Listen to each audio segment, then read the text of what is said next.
ಪರಮಗುರುಗಳನ್ನು ಸ್ಮರಿಸಿ ಸರ್ವರ ಅಂತರಂಗದಲ್ಲಿ ದೇದೀಪ್ಯಮಾನವಾಗಿ ಬೆಳಗುತ್ತಿರುವಂತಹ ಪರಮಾತ್ಮ ಚೈತನ್ಯಕ್ಕೆ ನಮಸ್ಕರಿಸಿ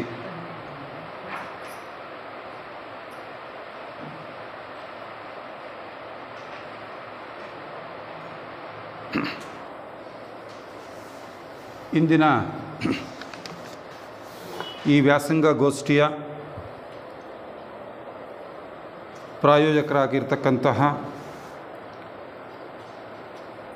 ಸೋದರಿ ರುಕ್ಮಿಣಿ ಬಿಲ್ಲಪ್ಪನವರು ಮತ್ತು ಗೌರವಾನ್ವಿತ ನಿವೃತ್ತ ನ್ಯಾಯಮೂರ್ತಿಗಳಾದಂತಹ ಎಚ್ ಬಿಲ್ಲಪ್ಪನವರೇ ಮತ್ತು ಈ ಕಾರ್ಯಕ್ರಮದಲ್ಲಿ ಭಾಗವಹಿಸಿರ್ತಕ್ಕಂತಹ ಎಲ್ಲ ನನ್ನ ಸಹೋದರ ಸಹೋದರಿಯರೇ, ಈ ದಿನ ಒಂದು ದಿನದ ಈ ವ್ಯಾಸಂಗ ಗೋಷ್ಠಿ, ಇದರ ಶೀರ್ಷಿಕೆ ಬ್ರಹ್ಮವಿದ್ಯಾ ಸಮಾಜದ ಮಹತ್ವ ಮತ್ತು ಗುರು ಹಿರಿಯರ ಕರ್ತೃತ್ವ ಅನ್ನುವಂತಹ ಶೀರ್ಷಿಕೆಯಡಿನಲ್ಲಿ ಈ ವ್ಯಾಸಂಗ ಗೋಷ್ಠಿಯ ಒಂದು ವ್ಯವಸ್ಥೆಯಾಗಿದೆ. ಈಗಾಗಲೇ ಬೆಳಗಿನ ಅವಧಿನಲ್ಲಿ ಜ್ಯೋತಿ ಪೂಜೆ ಕಾರ್ಯಕ್ರಮ ನೆರವೇರಿದೆ. ಗೋಷ್ಠಿಯ ಉದ್ಘಾಟನೆಯೂ ಕೂಡ ಈಗ ನೆರವೇರಿದೆ. ಈಗ ಪ್ರಾಸ್ತಾವಿಕದೊಂದಿಗೆ ಈ ಮೊದಲನೆಯ ಒಂದು ಉಪನ್ಯಾಸ ಅಂತಾರಾಷ್ಟ್ರೀಯ ಬ್ರಹ್ಮವಿದ್ಯಾ ಸಮಾಜದ ಮಹತ್ವ, ಧ್ಯೇಯ, ಉದ್ದೇಶಗಳು, ಈ ಒಂದು ಶೀರ್ಷಿಕೆಯಲ್ಲಿ ಮೊದಲನೇ ಉಪನ್ಯಾಸ ಪ್ರಾರಂಭ ಆಗ್ತಾ ಇದೆ.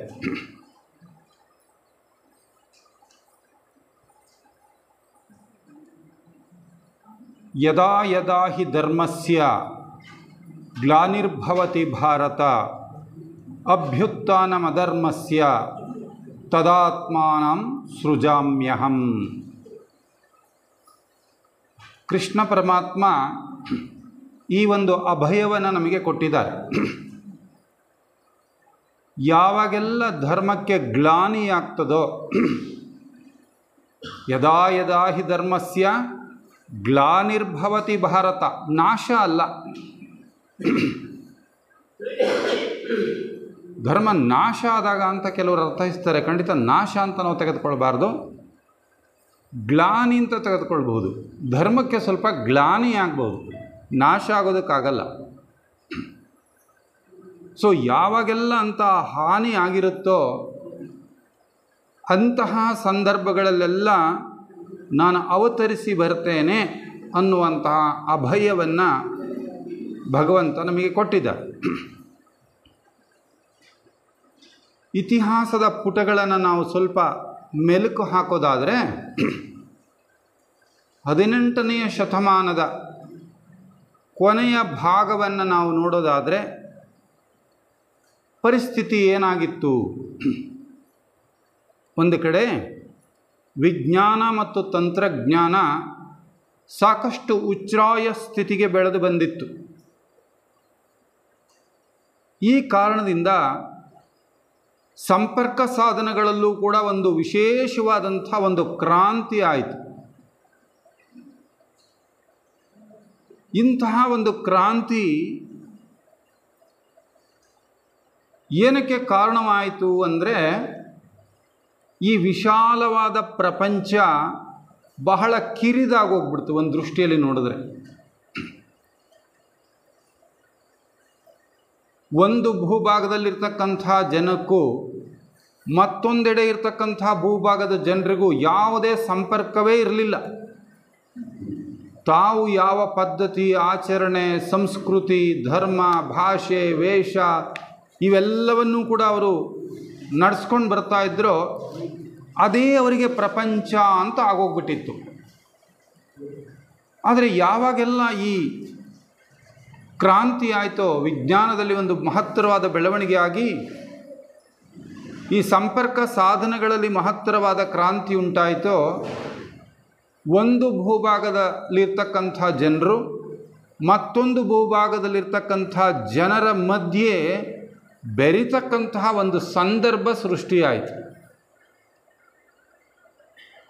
ಅದುವರೆಗೂ ಇದೇ ಪ್ರಪಂಚ ಅಂತ ಅಂದುಕೊಂಡಿದ್ದ ಜನ ಈಗ ಏನಾಯಿತು, ಬೇರೆ ಬೇರೆ ಭಾಷೆ, ಬೇರೆ ಬೇರೆ ಮತ, ಧರ್ಮ, ಆಚಾರ, ವಿಚಾರ, ಸಂಸ್ಕೃತಿ ಎಲ್ಲ ಬೇರೆ ಬೇರೆ ಬೇರೆ, ಆದರೆ ಎಲ್ಲರೂ ಒಟ್ಟಿಗೆ ಸೇರಬೇಕಾದಂತಹ ಒಂದು ಅನಿವಾರ್ಯ ಪ್ರಸಂಗ ಸೃಷ್ಟಿಯಾಯಿತು. ಈ ಪ್ರಸಂಗ ಎಂತಹ ಒಂದು ಸ್ಥಿತಿಯನ್ನು, ಪರಿಸ್ಥಿತಿಯನ್ನು ಸೃಷ್ಟಿ ಮಾಡ್ತು ಅಂತ ಹೇಳಿದ್ರೆ, ಪ್ರತಿಯೊಬ್ಬರೂ ಕೂಡ ಯಾರು ಯಾವ ಯಾವ ಮತಗಳನ್ನು, ಧರ್ಮವನ್ನು ಅಥವಾ ಆಚರಣೆಗಳನ್ನು, ಸಂಪ್ರದಾಯಗಳನ್ನ ಆಚರಣೆ ಮಾಡ್ತಾ ಇದ್ರೋ ಎಲ್ಲರಲ್ಲೂ ಕೂಡ ನನ್ನ ಮತ ಶ್ರೇಷ್ಠ, ನನ್ನ ಧರ್ಮ ಶ್ರೇಷ್ಠ, ನನ್ನ ಆಚಾರ ವಿಚಾರಗಳು ಶ್ರೇಷ್ಠ, ನನ್ನ ಸಂಸ್ಕಾರ ಸಂಸ್ಕೃತಿಗಳು ಶ್ರೇಷ್ಠ ಅಂತಕ್ಕಂಥ ಭಾವನೆ ಬಂತು. ಆದರೆ ಒಟ್ಟಿಗೆ ಬದುಕಬೇಕಾದ ಅನಿವಾರ್ಯತೆ ಮತ್ತೊಂದು ಕಡೆ ಬಂದಿದೆ. ಇದು ಎಂಥ ವೈಪರೀತ್ಯ ನೋಡಿ. ಎಲ್ಲ ಬೇರೆ ಬೇರೆ, ಆದರೆ ಒಟ್ಟಿಗೆ ಬದುಕಬೇಕಾಗಿದೆ. ಇದನ್ನು ಅವರು ಒಂದು ಉಪಮಾನವನ್ನು ಕೊಡ್ತಾಯಿದ್ರು. ಇಂತಹ ಸೇರುವಿಕೆ ಹೆಂಗಿತ್ತಪ್ಪ ಅಂದರೆ, ಈಗ ಹಾಲು ಮತ್ತು ಸಕ್ಕರೆ ಸೇರಿಬಿಟ್ರೆ ಅಲ್ಲಿ ಒಂದು ಮಧುರತೆ ಬರ್ತದೆ. ಹಾಲು ಸಕ್ಕರೆ ಸೇರಿದಾಗ ಒಂದು ಚೀಲದಲ್ಲಿ ಒಂದು 50 ತೆಂಗಿನಕಾಯಿಗಳನ್ನ ತುಂಬಿಟ್ಬಿಟ್ಟು ಬಾಯಿ ಚೆನ್ನಾಗಿ ಕಟ್ಟಿಟ್ಬಿಡೋಣ. ಒಂದು ವಾರ, 15 ದಿನ, ತಿಂಗಳು, 2 ತಿಂಗಳು. ಒಂದು ದಿನ ಮತ್ತೆ ಆ ಬಾಯಿನ ಬಿಚ್ಚಿಬಿಟ್ಟು ತೆಂಗಿನಕಾಯಿನ ಕೆಳಗೆ ಸುರಿದ್ರೆ ಒಂದು ತೆಂಗಿನಕಾಯಿ ಇನ್ನೊಂದು ತೆಂಗಿನಕಾಯಿ ಜೊತೆ ಸೇರಿಕೊಂಡಿರುತ್ತಾ? ಬಿಚ್ಚಿ ಚೀಲ ಸುರಿದ್ರೆ ಎಲ್ಲವೂ ಮತ್ತೆ ಬೇರೆ ಬೇರೆಯೇ, ಎಲ್ಲ ಬೇರೆ ಬೇರೆಯೇ. ಈ ಸೇರುವಿಕೆ ಈಗಾಗಿತ್ತು ಅಂತ.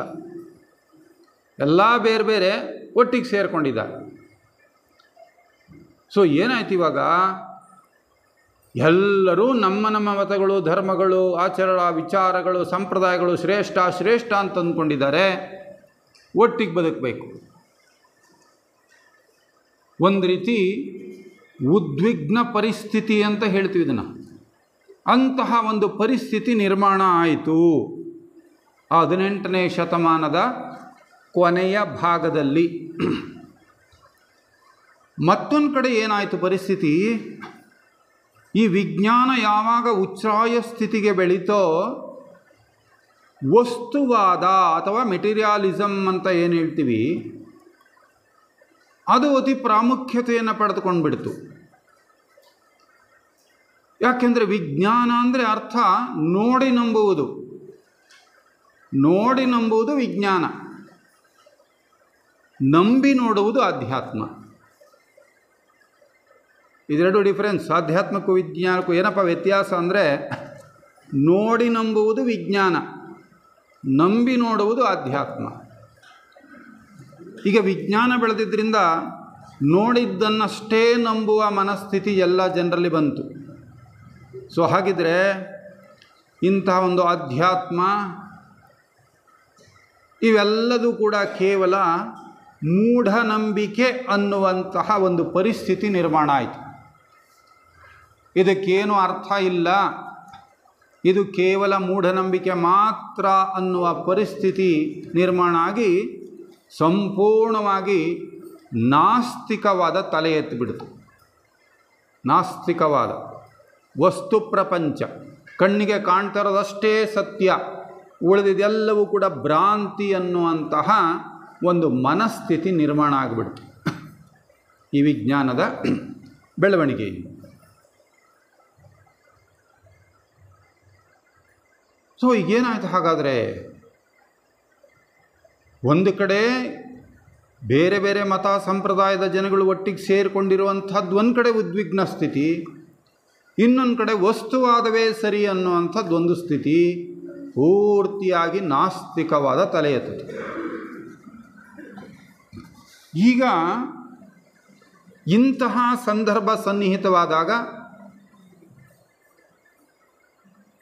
ನಮ್ಮ ಒಂದು ದೇಶದ ವ್ಯವಸ್ಥೆ ಸರಿಯಾಗಿ ನಡಿಬೇಕು ಅಂತ ಹೇಳಿದ್ರೆ ಒಂದದಕ್ಕೊಂದು ಸರ್ಕಾರ ಅನ್ನುವಂಥ ಒಂದು ವ್ಯವಸ್ಥೆ ಇದೆ ನೋಡಿ. ದೇಶದ ಮಟ್ಟದಲ್ಲಿ ಒಂದು ಕೇಂದ್ರ ಸರ್ಕಾರ ಅಂತ ಹೇಳ್ತೀವಿ, ರಾಜ್ಯಕ್ಕೆ ಬಂದಾಗ ರಾಜ್ಯ ಸರ್ಕಾರ ಅಂತೀವಿ.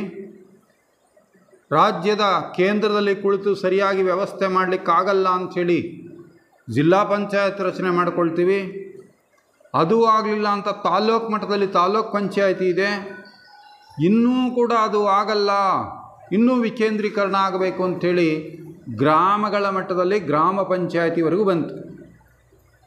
ಅದೂ ಆಗಲ್ಲ ಅಂಥೇಳಿ ವಾರ್ಡ್ಗಳು ಆಯಿತು. ಆ ವಾರ್ಡಿಗೊಬ್ಬೊಬ್ಬ ಸದಸ್ಯ ಆಯಿತು. ಎಲ್ಲ ಏನಕ್ಕಿದು?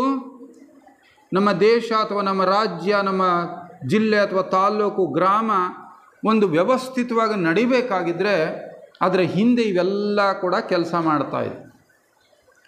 ಹಾಗಿದ್ಮೇಲೆ ಈ ಇಡೀ ವಿಶ್ವ ಒಂದು ವ್ಯವಸ್ಥಿತವಾಗಿ ನಡಿಬೇಕು ಅಂತ ಹೇಳುವಾಗ ಅದು ಸುಮ್ಮನೆ ನಡ್ಕೊಂಡು ಹೋಗ್ಬಿಡುತ್ತಾ?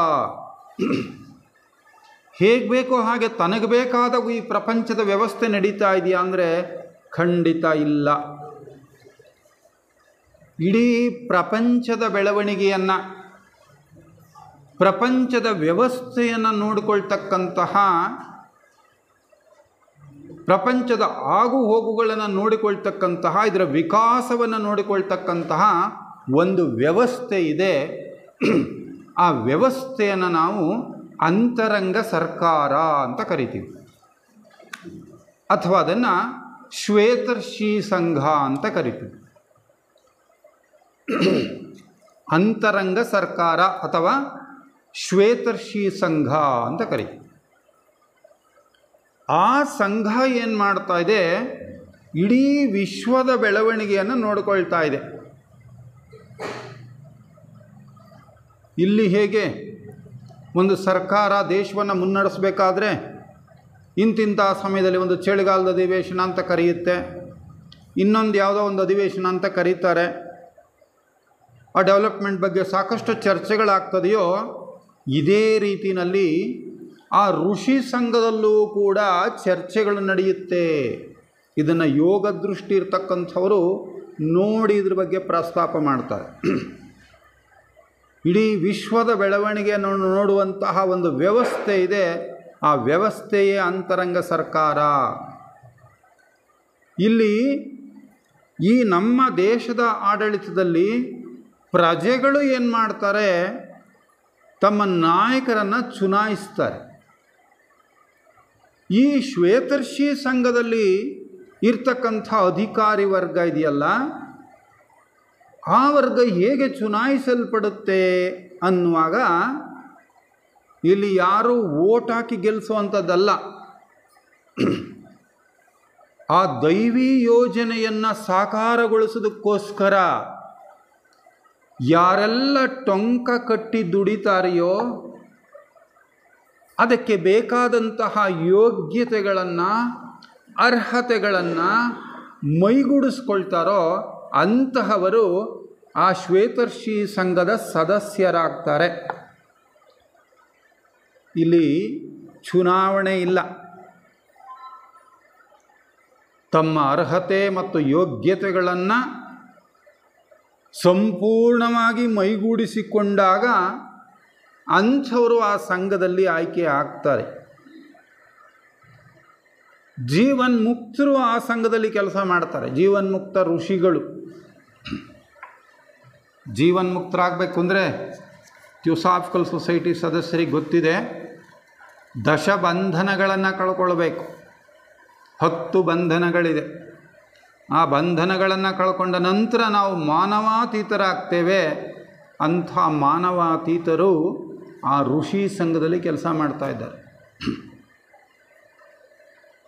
God has a plan. God has a plan. That plan is evolution. ದೇವರ ಒಂದು ದಿವ್ಯವಾದಂತಹ ಒಂದು ಯೋಜನೆ ಇದೆ. ಆ ಯೋಜನೆಯೇ ವಿಕಾಸ ಅಥವಾ ಬೆಳವಣಿಗೆ ಅನ್ನುವಂಥದ್ದು. ಇಂತಹ ದೈವಿ ಯೋಜನೆಯನ್ನು ಸಾಕಾರಗೊಳಿಸುವಂತಹ ಕಾರ್ಯವನ್ನು ಮಾಡ್ತಾ ಇರ್ತಕ್ಕಂಥದ್ದು ಈ ಋಷಿ ಸಂಘ, ಅಂತರಂಗ ಸರ್ಕಾರ ಅನ್ನುವಂಥದ್ದು. ಇಂತಹ ಒಂದು ಋಷಿ ಸಂಘದಲ್ಲಿ ಒಂದು ಸಭೆ ನಡೀತದೆ. ಪ್ರಪಂಚದ ಪರಿಸ್ಥಿತಿ ತುಂಬ ಅಧೋಗತಿಗೆ ಹೋಗ್ತಾ ಇದೆ, ಧರ್ಮಕ್ಕೆ ತುಂಬ ಗ್ಲಾನಿ ಆಗ್ತಾ ಇದೆ. ಇಂತಹ ಸಂದರ್ಭದಲ್ಲಿ ಈ ಏನು ವಿಜ್ಞಾನ ಮತ್ತು ತಂತ್ರಜ್ಞಾನ ಇಷ್ಟರ ಮಟ್ಟಿಗೆ ಬೆಳೆದು ನಿಂತಿದೆಯೋ, ಈ ಜನರ ಮನಸ್ಸಿಗೆ ಮುಟ್ಟುವಂತಹ ರೀತಿಯಲ್ಲಿ ಹೊಸ ಬೋಧನೆಗಳನ್ನು ಕೊಡಬೇಕು. ಇಲ್ಲದೇ ಇದ್ದರೆ ಸಂಪೂರ್ಣ ನಾಸ್ತಿಕವಾದ ತಲೆ ಎತ್ತಿ ಹೋಗ್ಬಿಡ್ತದೆ, ಧರ್ಮದ ಅವನತಿ ಇನ್ನೂ ಹೆಚ್ಚಾಗ್ತದೆ ಅಂಥೇಳಿ ಆ ಋಷಿ ಸಂಘದಲ್ಲಿ ಒಂದು ಸಭೆ ನಡೀತದೆ. ಆ ಋಷಿ ಸಂಘದ ಸಭೆಯಲ್ಲಿ ಒಂದು ನಿರ್ಣಯವನ್ನು ಈ ಥಿಯೋಸಾಫಿಕಲ್ ಸೊಸೈಟಿಯ ಅಂತರಂಗ ಸ್ಥಾಪಕರು ಅಂತ ನಾವು ಕರಿತೀವಿ ಇಬ್ಬರನ್ನ. ಯಾರವರಿಬ್ಬರು? ಕುತುಮಿ ಮಹರ್ಷಿಗಳು ಮತ್ತು ಮೌರ್ಯರು.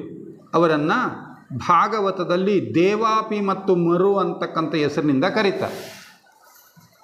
ಆ ಇಬ್ಬರು ಮಹರ್ಷಿಗಳು ಈ ಠರಾವನ್ನು ಮಂಡನೆ ಮಾಡ್ತಾರಂತೆ. ಹೊಸ ರೀತಿಯಲ್ಲಿ ಬೋಧನೆಗಳನ್ನು ನಾವೀಗ ಕೊಡಬೇಕಾಗಿದೆ.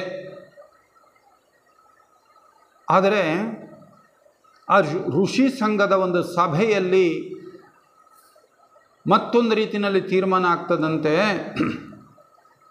ಥಿಯೋಸಾಫಿಕಲ್ ಸೊಸೈಟಿಯ ಮೂಲಕ ಕೊಡಲ್ಪಡ್ತಾ ಇರ್ತಕ್ಕಂಥ ಈ ಬೋಧನೆಗಳೇನಿದೆ, ಈ ಬೋಧನೆಗಳನ್ನು ಈಗಲೇ ನಾವು ಜನರ ಮುಂದೆ ತೆಗೆದುಕೊಂಡು ಹೋದರೆ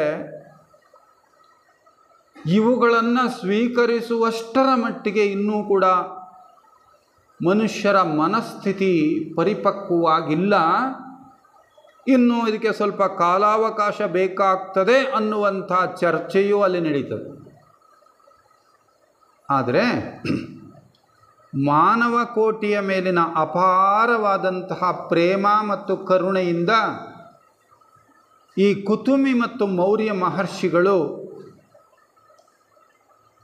ಅಲ್ಲಿ ಒಂದು ಠರಾವನ್ನು ಮಂಡಿಸ್ತಾರೆ.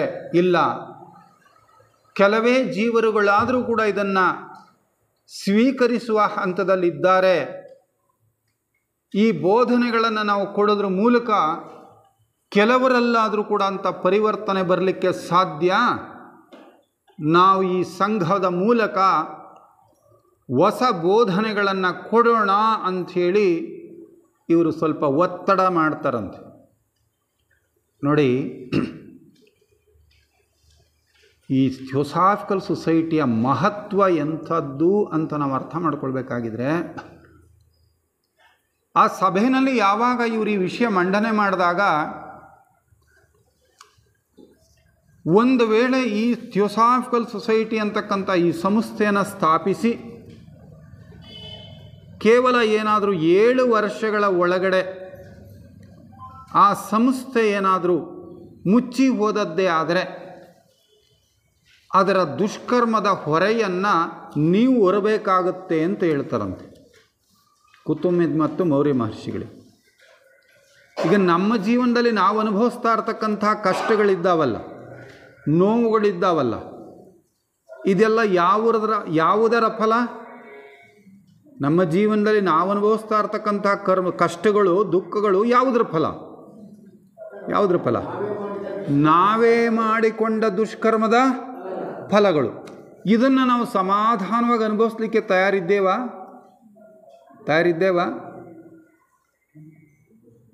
ತಯಾರಿಲ್ಲ. ಆದರೆ ಈ ಸಂಸ್ಥೆ ಏನಾದರೂ 7 ವರ್ಷಗಳ ಒಳಗಡೆ ಇದು ಏನಾದರೂ ಮುಚ್ಚಿ ಹೋದರೆ ದುಷ್ಕರ್ಮದವರೇ ನಿಮ್ಮ ತಲೆಗೆ ಕಟ್ಟಿಡುತ್ತೆ ಅಂತ ಹೇಳ್ತಾರಂತೆ. ಆದರೂ ಆಗಲಿ ಅಂತಾರಂತೆ. ಅವರು ಈ ಕೆಲಸ ಮಾಡ್ತಾರದು ಯಾರಿಗೋಸ್ಕರ? ಮಾನವ ಕೋಟಿಗೋಸ್ಕರ. ಈ ಮಾನವ ಕೋಟಿಗೋಸ್ಕರ ಈ ಕೆಲಸ ಮಾಡೋದಕ್ಕೆ ಹೋಗಿ ಒಂದು ವೇಳೆ ಅದರಲ್ಲಿ ಏನಾದರೂ ಕೂಡ ಯಶಸ್ಸು ಸಿಗದೇ ಇದ್ದರೆ ಆ ಕರ್ಮದ ಹೊರೆಯನ್ನು, ಅದರ ಭಾರವನ್ನು ನೀವು ಹೊತ್ಕೋಬೇಕು ಅಂದರೆ ಆಯಿತು ಅಂತಾರಂತೆ. ಆಯಿತು, ಪರವಾಗಿಲ್ಲ.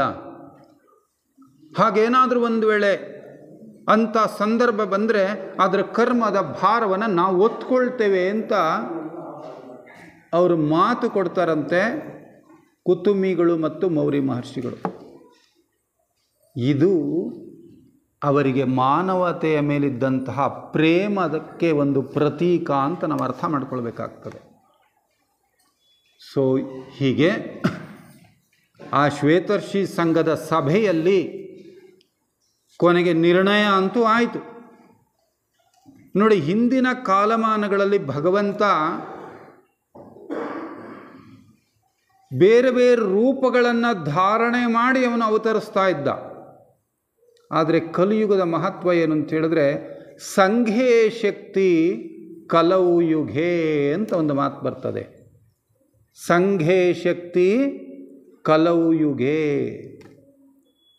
ರಾಮನಾಗಿ, ಕೃಷ್ಣನಾಗಿ, ಮತ್ಸ್ಯಾವತಾರ, ಈ ಥರ ಅವತಾರಗಳಾಗೋಯ್ತು.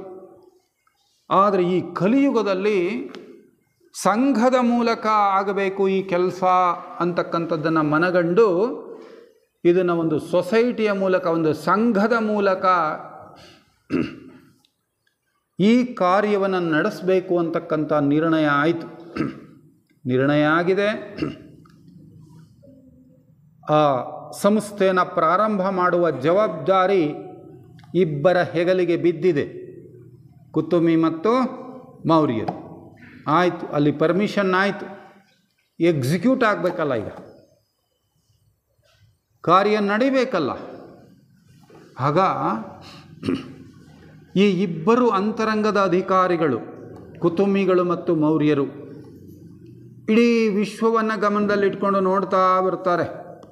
ಇಲ್ಲಿ ಏನಾಗ್ತದೆ ಅಂದರೆ, ಇದು ಒಂದು ಅಂತಾರಾಷ್ಟ್ರೀಯ ಮಟ್ಟದಲ್ಲಿ, ಒಂದು ವಿಶ್ವ ಸಮುದಾಯದ ಮಟ್ಟದಲ್ಲಿ ಇದು ನಡಿಬೇಕಾಗಿರೋ ಕಾರ್ಯ ಆಗಿರೋದ್ರಿಂದ ಬಹಳ ಅವರು ಎಚ್ಚರಿಕೆಯಿಂದ ಈ ಕಾರ್ಯಭಾರವನ್ನು ಯಾರಿಗೆ ವಹಿಸಬೇಕು ಅಂತ ನೋಡ್ತಾರೆ.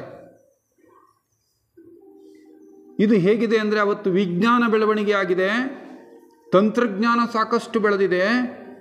ಅಧ್ಯಾತ್ಮ ವಿಚಾರಗಳನ್ನೇ ಕೇವಲ ನಾವು ಸಂಪ್ರದಾಯಬದ್ಧವಾಗಿ ಶಾಸ್ತ್ರೀಯವಾಗಿ ಅಷ್ಟೇ ಹೇಳೋದಕ್ಕೆ ಹೋದರೆ ಜನ ಅದನ್ನು ಸ್ವೀಕಾರ ಮಾಡೋ ಪರಿಸ್ಥಿತಿನಲ್ಲಿ ಇಲ್ಲ. ಅದಕ್ಕೋಸ್ಕರ ಈ ಯಾವ ದೇಶಗಳಲ್ಲಿ ವಿಜ್ಞಾನ ಮುಂಚೂಣಿಯಲ್ಲಿ ಇತ್ತೋ, ಯಾವ ಭಾಗದ ಜನ ಹೇಳಿದ್ರೆ ವಿಶ್ವದ ಎಲ್ಲ ಜನರು ಕೇಳುವ ಮನಸ್ಥಿತಿಯನ್ನು ಹೊಂದಿದ್ದರೋ ಅಂತಹವರ ಮೂಲಕ ಇದನ್ನು ಏಳಿಸಿದಾಗ ನೋಡಿ, ಒಂದೊಂದು ಸಾರಿ ನನಗೆ ನೆನಪು ಬರ್ತದೆ. ಈಗ ಈ ಪ್ರಸ್ತುತ ಅಂತ ನಾನು ಈ ಮಾತು ಹೇಳ್ತೀನಿ. ಅಧಿಕಾರ ಮತ್ತು ಸಂಪತ್ತು ಇದ್ದಾಗ ಅದು ಸದ್ವಿನಿಯೋಗ ಆಗಬೇಕು ಅಂತಾರೆ. ನಿನ್ನ ಮೆದುಳು ಶಕ್ತಿ ಹೆಚ್ಚಿದಷ್ಟು ಕೂಡ ಮಾನವತೆಗೆ ನಿನ್ನ ಪ್ರೇರಣೆ ಜಾಸ್ತಿ ಆಗಬೇಕು ಅಂತಾರೆ. ನಾನು ಇದನ್ನು ಯಾಕೆ ಹೇಳೋಕೊಟ್ಟೆ ಅಂದರೆ, ಈಗ ಒಂದು ಜ್ವಲಂತ ಉದಾಹರಣೆ ಅಂದ್ಕೊಳ್ತೀನಿ. ಕೆಳಗಡೆ ಟಿಫನ್ ಮಾಡೋದಕ್ಕೆ ಹೋದ್ವಿ. ಪಾಪ ಕೆಲವರಿಗೆ ನಿಲ್ಲೋಕ್ಕಾಗಲ್ಲ, ಕೂತ್ಕೊಳ್ಳೋಕೆ ಎಲ್ಲೊಂದು ಕಡೆ ಮುಜುಗುರ, ಅಲ್ಲಿ ಕೆಳಗಡೆ ಕೂತ್ಕೋಬೇಕಲ್ಲ. ನಾನು ಗಮನಿಸಿದೆ, ನಮ್ಮ ಸೋದರ ಬಿಲ್ಲಪ್ಪನವರು ಆರಾಮಾಗಿ ಕೂತ್ಕೊಳ್ಳಿ ಪರವಾಗಿಲ್ಲ ಅಂತ ಅವರು ಮೊದಲು ಕೆಳಗಡೆ ಕೂತ್ಕೊಂಡ್ಬಿಟ್ರು. ಅದನ್ನು ನಾನು ಹೇಳಬಾರ್ದವ್ರು ಎದುರಿಗೆ, ಅದು ಮುಖಸ್ತುತಿ ಅನಿಸುತ್ತೇನೋ, ಅದು ಅಲ್ಲಿ ನನಗೆ ಅದೇನೋ ಉದ್ದೇಶ ಇಲ್ಲ. ನೋಡಿ, ಒಬ್ಬ ಹೈಕೋರ್ಟ್ ನಿವೃತ್ತ ನ್ಯಾಯಮೂರ್ತಿಗಳಾಗಿ ಅವರಿಂದ 10 ಜನ ಚೇರ್ ಕೊಡ್ಲಾ, ಇದು ಕೊಡ್ಲಾ, ಅದು ಕೊಡ್ಲಾ ಅಂತ ಓಡಾಡಂಗೆ ಇಟ್ಕೊಳ್ಳೋವಂಥ ಸ್ಥಿತಿ. ಬಿಲ್ಲಪ್ಪನವರೇ ಕೆಳಗೆ ಕುಂತಿದ್ರೆ ನಾನು ಕೂತ್ಕೊಳ್ಳೋಕೆ ಇನ್ನೇನು. ಅವರ ಆ ನಡತೆ ಅದಕ್ಕೆ ಹೇಳೋದು, ನಿನ್ನ ಮೆದುಳು ಶಕ್ತಿ ಹೆಚ್ಚಾದಷ್ಟು ಮಾನವತೆಗೆ ನಿನ್ನ ಪ್ರೇರಣೆ ಹೆಚ್ಚಾಗ್ಬೋದು. ಅವರಿಗೆ ಪ್ರೇರಣೆ, ಅಯ್ಯೋ ಹೈಕೋರ್ಟ್ ಜಡ್ಜಿ ಈ ಕಾರ್ಯಕ್ರಮದಲ್ಲಿ ಭಾಗವಹಿಸ್ತಾರೆ ಅಂದರೆ ಏನೋ ಇರಬೇಕು, ಅವರೇ ಕೆಳಗೆ ಕುಂತಿದೆ ಅಂದರೆ ನಮ್ಮದೇನು ಲೆಕ್ಕ. ನೋಡಿ ಅವ್ರ ಪ್ರೇರೇಪಣೆ ಹೆಂಗೆ ಬರುತ್ತೆ ಅನ್ನೋದಕ್ಕೆ. ಇದು ಅಲ್ಲಿ ಋಷಿ ಸಂಘದಲ್ಲಿ ನಮ್ಮ ಭಾಳಷ್ಟು ಜನ ಹೇಳ್ತಾರೆ, ಥಿಯೋಸಾಫಿಕಲ್ ಸೊಸೈಟಿ ಅಂದ್ಕೊಳ್ಳೆ ಅವ್ರು ಯಾರೋ ಬ್ಲಾವಾಟ್ಸ್ಕಿ ಅಂತೆ, ಅವ್ರ್ಯಾರೋ ಆಲ್ಕಾಟ್ರ್ ಅಂತೆ, ಬೇರೆ ದೇಶದವರು. ಈ ಬೇರೆ ದೇಶ ಭಾಷೆ ಮಾಡ್ಕೊಂಡಿರೋರು ಯಾರು? ನಾವು ಅಥವಾ ಭಗವಂತ ಮಾಡಿದ್ದಾನೆ? ಪಾಕಿಸ್ತಾನ ಇಂಡಿಯಾ ಅಂತ ನಾವು ಮಧ್ಯದಲ್ಲಿ ಜಗಳ ಮಾಡ್ಕೊಂಡು ಬೇರೆ ಬೇರೆ ಆದ್ವಿ ವಿನಃ ದೇವರು ಪಾಕಿಸ್ತಾನ ಇಂಡಿಯಾ ಅಂತ ಮಾಡಿದ್ನ? ಮಾಡಿಲ್ಲ. ಅಣುರೇಣು ತೃಣಕಾಷ್ಟಗಳಲ್ಲಿ ಭಗವಂತನ ಚೈತನ್ಯ ಅಂದಮೇಲೆ ಬ್ಲಾವಾಟ್ಸ್ಕಿಯವರಲ್ಲಿ ಚೈತನ್ಯ ಇಲ್ವಾ? ಅದೇ ಚೈತನ್ಯ. ರಷ್ಯಾ ದೇಶದಲ್ಲಿ ಬೇರೆ ಚೈತನ್ಯ, ನನ್ನ ಇಂಡಿಯಾದಲ್ಲಿರೋನಲ್ಲಿ ಬೇರೆ ಚೈತನ್ಯನ ಇರೋದು. ಇದೆಲ್ಲ ಒಂದು ಪ್ಲ್ಯಾನ್. ಇದು ಯಾಕೆ ಅವ್ರ ಕೈಲಿ ಸ್ಥಾಪನೆ ಮಾಡಿಸಿದ್ರು? ಅವತ್ತು ಅಮೇರಿಕಾದಲ್ಲಿ ವಿಜ್ಞಾನ ಬೆಳೆದಿತ್ತು, ರಷ್ಯಾದಲ್ಲಿ ವಿಜ್ಞಾನ ಬೆಳೆದಿತ್ತು, ಅಂಥವ್ರ ಕೈಲಿ ಇಳಿಸ್ಬೇಕು. ಆಗ ನಮ್ಮವ್ರು ಏನು ಮಾಡ್ತಾರೆ, ಸ್ವಲ್ಪ ಇದೆಲ್ಲ ಯೋಜನೆ ಇದೆ ಇದ್ರ ಹಿಂದೆ. ಅದಕ್ಕೋಸ್ಕರ ಈಗ ಅವರು ಸರ್ವೆ ಶುರು ಮಾಡಿದ್ರು. ಮಹಾತ್ಮರಿಬ್ಬರು ಕೂಡ ಸರ್ವೆ ನಡೆಸ್ತಾರೆ. ಯಾರು? ಕುತುಮಿಗಳು ಮತ್ತು ಮೌರ್ಯರಿಬ್ಬರು ಸರ್ವೆ ಮಾಡ್ತಾರೆ. ಈ ಸಂಸ್ಥೆಯನ್ನು ಪ್ರಪಂಚಕ್ಕೆ ಕೊಡು ಮಾಡೋದಕ್ಕೆ, ಇದಕ್ಕೆ ಯೋಗ್ಯತೆಯನ್ನು ಅಥವಾ ಅರ್ಹತೆಯನ್ನು ಉಳ್ಳಂತಹ ವ್ಯಕ್ತಿಗಳು ಯಾರು ಅಂತಕ್ಕಂಥ ಹಿನ್ನೆಲೆಯಲ್ಲಿ ಇಡೀ ವಿಶ್ವ ಪರ್ಯಟನೆಯನ್ನು ಮಾಡಿದಾಗ ಕಂಡುಬಂದಂಥ ಇಬ್ಬರೇ, madam Blavatsky from Russia, colonel Olcott from America. ಎಷ್ಟರ ಮಟ್ಟಿಗೆ ಆ ಎರಡು ಜೀವಗಳು ಕೂಡ ಆ ದೈವಿ ಯೋಜನೆಗೆ ಸಮರ್ಪಣೆ ಮಾಡಿಕೊಳ್ಳಲಿಕ್ಕೆ ಸಂಪೂರ್ಣ ಸಿದ್ಧರಾಗಿದ್ದರು ಅಂತ ಹೇಳಿದ್ರೆ, ಆದರೂ ಮಾಸ್ಟರ್ಸ್ ಎಂಥವ್ರು ಅಂದರೆ ಹೇಳ್ತಾರೆ ಒಂದು ಕಡೆ, ಕೊನೆಗೆ ನಾವು ಇಡೀ ವಿಶ್ವವನ್ನು ಹುಡುಕಿದಾಗ ನಮಗೆ ಕಂಡು ಬಂದಂಥವರಿಬ್ಬರು ಅವರಲ್ಲೂ ಇನ್ನೂ ಸ್ವಲ್ಪ ಕುಂದುಕೊರತೆಗಳು ಇದ್ದುವು ಅಂತಾರೆ. They are not complete.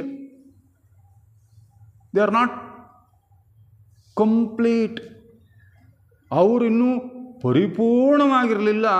ಆದರೂ ಸಿಕ್ಕ ಜೀವರುಗಳಲ್ಲಿ ಇವರಿಬ್ಬರಿಗೆ ಅಂಥ ಒಂದು ಯೋಗ್ಯತೆ ಮತ್ತು ಅರ್ಹತೆ ಇತ್ತು. ಹಾಗಾಗಿ ಅವರನ್ನು ನಾವು ಸೆಲೆಕ್ಟ್ ಮಾಡಿದ್ವಿ ಅಂತಾರೆ. ಬ್ಲಾವಾಟ್ಸ್ಕಿಯ ಮಾತೆಯ ಚರಿತ್ರೆಯನ್ನು ನಾವು ನೋಡೋದಕ್ಕೆ ಹೋದರೆ, ರಷ್ಯಾ ದೇಶದಲ್ಲಿ ಝಾರ್ ಅಂತಕ್ಕಂಥ ಒಂದು ರಾಜಮನೆತನದಲ್ಲಿ ರಾಜಕುಮಾರಿಯಾಗಿ ಹುಟ್ಟಿದವರು ಹೆಲೆನಾ ಪೆಟ್ರೋವ್ನಾ ಬ್ಲವಾಟ್ಸ್ಕಿ. HP ಬ್ಲಾವಾಟ್ಸ್ಕಿ ಅಂತ ಹೇಳಿದ್ರೆ ಹೆಲೆನಾ ಪೆಟ್ರೋವ್ನಾ ಬ್ಲಾವಾಟ್ಸ್ಕಿ ಅವರ ಹೆಸರು. ಆ ಮಹತಾಯಿಗೆ ಚಿಕ್ಕಂದಿನಿಂದಲೇ ಅತೀಂದ್ರಿಯ ಜ್ಞಾನ.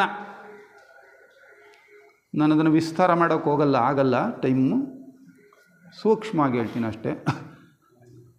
ಆ ಮಹತಾಯಿಗೆ ಅತೀಂದ್ರಿಯ ಜ್ಞಾನ ಚಿಕ್ಕ ವಯಸ್ಸಿನಿಂದಲೇ. ಅವರು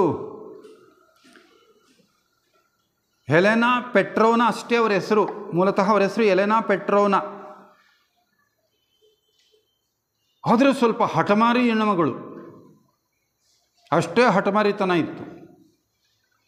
ಎಷ್ಟು ಹಠಮಾರಿತನ ಇತ್ತು ಅಂದರೆ, ಒಂದು ಜೋಕ್ ಮಾಡೋಕ್ಕೋಗಿ ಮದುವೆ ಮಾಡ್ಕೊಂಬಿಟ್ರ ಅಮ್ಮ. ಬ್ಲಾವಾಟ್ಸ್ಕಿಂತ ಒಬ್ಬ ಮುದುಕ ಇರ್ತಾನೆ.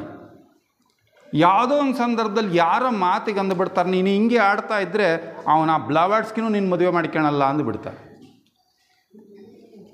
ಅದನ್ನೇ ಒಂದು ಚಾಲೆಂಜಾಗಿ ತಗೊಂಡ ಅಮ್ಮ ಆ ಬ್ಲಾವಾಟ್ಸ್ಕಿನ ಜೊತೆ ಮದುವೆ ಮಾಡ್ಕೋತಾರೆ. ಯಾವುದೇ ಸುಖ ಬೇಕು ಅಂತ ಮದುವೆ ಮಾಡ್ಕೊಳ್ಳಲಿಲ್ಲ, ಹಠಕ್ಕೆ ಬಿದ್ದು ಮದುವೆ ಮಾಡ್ಕೊಂಡಿದ್ದು. ಆ ಹೆಸರೇ ಬ್ಲಾವಾಟ್ಸ್ಕಿ. ಈಗ HP ಬ್ಲಾವಾಟ್ಸ್ಕಿ ಅಂತ ಹೇಳಿದ್ರೆ ಅದು ಬ್ಲಾವಾಟ್ಸ್ಕಿ ಗಂಡನ ಹೆಸರು, ಹೆಲೆನಾ ಪೆಟ್ರೋವ್ನಾ ಇವ್ರ ಹೆಸರು. ಇರಲಿ, ಇನ್ನೂ ಒಂದು ಮದುವೆ ಆಗುತ್ತೆ ಅವರಿಗೆ ಒಂದು ಸಂದರ್ಭದಲ್ಲಿ. ಬೇಡ ಪುಣ್ಯಾತ್ಮ, ನನ್ನಿಂದ ಏನು ನಿನಗೆ ಸಿಗಲ್ಲ. ಯಾಕೆಂದರೆ ಅವನು ಕೇಳಲ್ಲ, ನಿನ್ನಿಂದ ನನಗೇನು ಸುಖನೂ ಬೇಡ, ನೀನು ನನ್ನ ಹೆಂಡತಿ ಅಂತ ಹೇಳ್ಕೊಳಕ್ಕಾದ್ರೂ ನನಗೆ ಬೇಕು ಅಂತ ಪೀಡಿಸ್ತಾನೆ. ಎಷ್ಟು ಹೇಳಿದ್ರೂ ಕೇಳಲ್ಲ. ಕೊನೆಗೆ ಇವರೊಂದ್ಸಲಿ ಸುಮ್ಮನೆ ಕ್ಲಿಯರ್ ವಿಷನಿಂದ ನೋಡ್ತಾರೆ. ಇವೊಂದು ಯಾವುದೋ ಒಂದು ಕರ್ಮದ ಸಣ್ಣ ಎಳೆ ಇರುತ್ತೆ, ಅದು ಮುಗಿದೋದ್ರೆ ಆಯ್ತು ತಗೊಳಪ್ಪ ಅಂತ. ಆಯಿತು ಮಾಡ್ಕೊಳ್ಳೋಣ ಅಷ್ಟೇ, ಇರಲಿ, ಅದು ಬಿಟ್ಬಿಡೋಣ. ಇನ್ನು ಮುಂದೆ ಇವರನ್ನು ಮಾಸ್ಟರ್ ಒಂದು ಸರಿ ಸಂಪರ್ಕಕ್ಕೆ ಬರ್ತಾರೆ. ಅದು ಮಾಸ್ಟರ್ ಅಂದರೆ ಅವರು ಗುರುಗಳು ಅಂತ ಅವ್ರಿಗೇನು ಗೊತ್ತೂ ಆಗಲ್ಲ. ಎಲ್ಲೋ ಒಂದು ಕಡೆ ದೊಡ್ಡ ಪ್ರೊಫೆಷನ್ ಹೋಗುವಾಗ ಈ ಅಮ್ಮ ಒಂದು ಕಡೆ ಕೂತ್ಕೊಂಡಿರ್ತಾರೆ. ಎತ್ತರದ ವ್ಯಕ್ತಿ. ಆ ಪ್ರೊಫೆಷನ್ ಹೋಗುವಾಗ ಆ ಹೈಡ್ ಪಾರ್ಕ್ ಅಂತಕ್ಕಂಥ ಒಂದು ಸ್ಥಳದಲ್ಲಿ ಇವರು ಕೂತ್ಕೊಂಡಿದ್ದರೆ, ಒಂದು ಸಾರಿ ಇವರು ಮಾಸ್ಟರ್ಸ್ ಅಂದರೆ ಗುರುಗಳು, ಅವ್ರಿಗೆ ಗೊತ್ತಿಲ್ಲ ಯಾರು ಅಂತೇಳಿ ಒಂದು ಸಾರಿ ಈ ಕಡೆಗೆ ನೋಡ್ತಾರೆ. ಬ್ಲಾವರ್ಸ್ಕಿಯವರ ನೋಟ ಮತ್ತು ಅವ್ರ ನೋಟ ಒಟ್ಟಿಗೆ ಆಗ್ಬಿಡ್ತದೆ ಒಂದು ಸರಿ. ತಕ್ಷಣ ಅವರಿಗೇನೋ ರೋಮಾಂಚನ ಆಗ್ತದೆ. ಇದರ ನಂತರ ಆ ಹೈಡ್ ಪಾರ್ಕ್ನಲ್ಲಿ ಬಂದು ಇವರನ್ನ ಭೇಟಿ ಮಾಡ್ತಾರೆ. ಭೇಟಿ ಮಾಡಿ ಒಂದು ಮಾತು ಹೇಳ್ತಾರೆ, ನೋಡು ನಿನ್ನ ಮುಂದೆ 2 ಆಯ್ಕೆಗಳಿದೆ. ನಿನ್ನ ಮುಂದೆ 2 ಆಯ್ಕೆಗಳಿದೆ. ಒಂದು ಆಯ್ಕೆಯನ್ನು ನೀನು ಮಾಡಿಕೊಳ್ಳೋದಾದರೆ ನೀನು ರಷ್ಯಾ ದೇಶದ ಮಹಾರಾಣಿಯಾಗಿ ಸುಖದ ಸುಪ್ಪತ್ತಿಗೆಯಲ್ಲಿ ಮೆರೆಯಬಹುದಾದ ಒಂದು ದಾರಿ ನಿನ್ನ ಮುಂದಿದೆ. ಇನ್ನೊಂದು ದಾರಿ ಇದೆ, ನಿನ್ನ ವೈಯಕ್ತಿಕ ಜೀವನ ಅತ್ಯಂತ ಕಡು ಕಷ್ಟಗಳಿಂದ ತುಂಬಿರ್ತದೆ, ಆದರೆ ನೀನು ಪ್ರಪಂಚಕ್ಕೆ ಜ್ಞಾನದ ಬೆಳಕನ್ನು ನೀನು ನೀಡಬಹುದಾದಂತಹ ಈ ಒಂದು ದಾರಿಯೂ ನಿನ್ನ ಮುಂದೆ ಇದೆ. Choice is yours. ಆಯ್ಕೆ ನಿನ್ನದು ಒಂದು. ಇದಾದ ನಂತರ ಅವರು ತೆಗೆದುಕೊಂಡಂತಹ ತೀರ್ಮಾನ ಯಾವುದು ಅಂದರೆ, ನನ್ನ ವೈಯಕ್ತಿಕ ಜೀವನ ಎಷ್ಟು ಕಡು ಕಷ್ಟಗಳಿಂದ ತುಂಬಿದ್ದರೂ ಚಿಂತೆ ಇಲ್ಲ, ನನ್ನಿಂದ ಪ್ರಪಂಚಕ್ಕೆ ಜ್ಞಾನದ ಬೆಳಕನ್ನು ಕೊಡೋದಕ್ಕೆ ಸಾಧ್ಯವಾಗೋದಾದರೆ ಆ ದಾರಿಯನ್ನೇ ನಾನು ಆಯ್ಕೆ ಮಾಡಿಕೊಳ್ತೇನೆ. ನನಗೆ ಬಹಳಷ್ಟು ಸಲ ಇವ್ರನ್ನ ಜೀವನ ನೋಡುವಾಗ ಅಕ್ಕಮಹಾದೇವಿ ಜೀವನ ನೆನಪಿಗೆ ಬರ್ತದೆ. ಅವಳು ಕೇಳ್ಕೊಳ್ತಾಳೆ, ಬ್ಯಾಡ ಕಣಪ್ಪ, ಏನು ನಿನಗೆ ಸಿಗಲ್ಲ ನನ್ನ ಕಡೆಯಿಂದ ಅಂದರು. ಅವನ್ಯಾರು? ಕೌಶಿಕ ಮಹಾರಾಜ ಬಿಡೋದೇ ಇಲ್ಲ, ಇಲ್ಲ ನೀನು ಮದುವೆ ಮಾಡಿಕೊಳ್ಳೇಬೇಕು ಅಂತ ಕೂತ್ಕೊಂಡ ಹಠಕ್ಕೆ ಬಿದ್ದವು. ಅದೇ ಪರಿಸ್ಥಿತಿ ಇವ್ರ ಜೀವನದಲ್ಲೂ ನಡೆದದ್ದು.